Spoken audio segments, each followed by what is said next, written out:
Promoter Bob Arum recently did a deal with ESPN, and he's bringing some big fights to the network. At least some high-profile fighters. Manny Pacquiao, Jeff Horn will be on ESPN. Vasyl Lomachenko's next defense of his world title against Miguel Mariaga will be on ESPN. And now it's been announced that the best fight of them all, Terence Crawford versus Julius Indongo, will also be on ESPN. Bob Arum really is trying to rival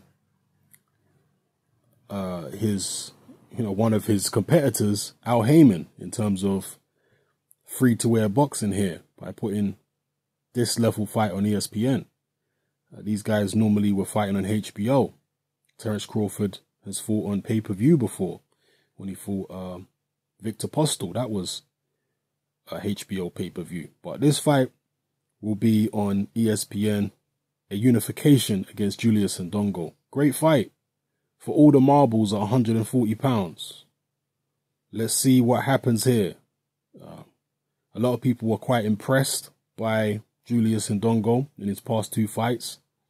He's a tall guy. He's rangy. He hits harder than you would expect. Can he give Terence Crawford any serious competition? I think he's taller than Crawford. He might be rangier than Crawford, and Crawford is a pretty tall, rangy guy himself.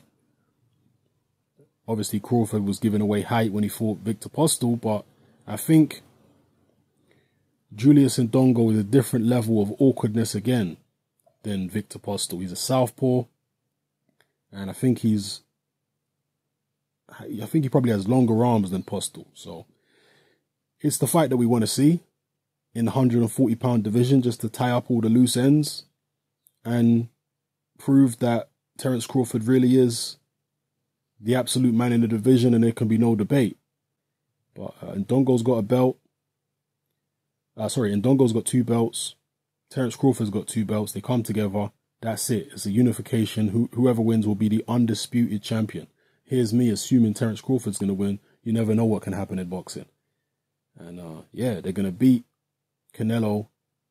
They're going to beat the winner of Canelo or Golovkin to the punch.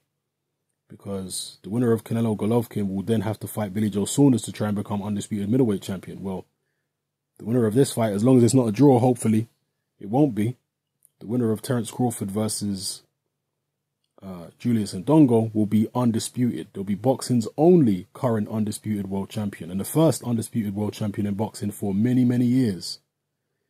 Good stuff. Live on ESPN. Catch it again. It will be on August 19th. So, yeah, drop your comments in the comment section below. Let me know how you feel about this fight and Bob Arum's deal with ESPN, showing this caliber of contest on that particular station.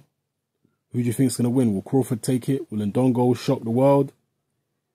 And if Crawford becomes undisputed, does that put him at the top of the pound-for-pound list?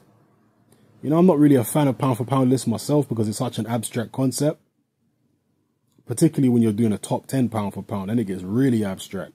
If you're talking about one guy being the pound for pound champion, I can just about deal with that. But when you're talking about top 10 pound for pound, no, it's way too abstract to be picking out 10 people from different divisions and weighing up all the different variables and mitigating circumstances and different factors. It's just way too complicated. I mean, it's an abstract concept. Are you supposed to make all the fighters theoretically the same size and the same weight and then say, okay, well, if this guy who's a welterweight was to fight this guy who's a heavyweight and they were the same height and reach and weight, then the welterweight would win? I mean, it's totally abstract, you know. It's a theoretical, abstract concept. So I'm not really into pound for pound, but if you're talking about what a certain fighter has done lately in his division, let's say over the past couple years, recent achievements, then you could say, all right, this particular person maybe is pound for pound number one. Is Terence Crawford that guy? If he beats Julius Indongo, particularly if he beats him in good fashion without any controversy, or is Andre Ward that guy? Or is Triple G that guy? Or will Canelo be that guy if he beats Triple G? I'll let you have that debate in the comment section below, people. It's happening. I'm out.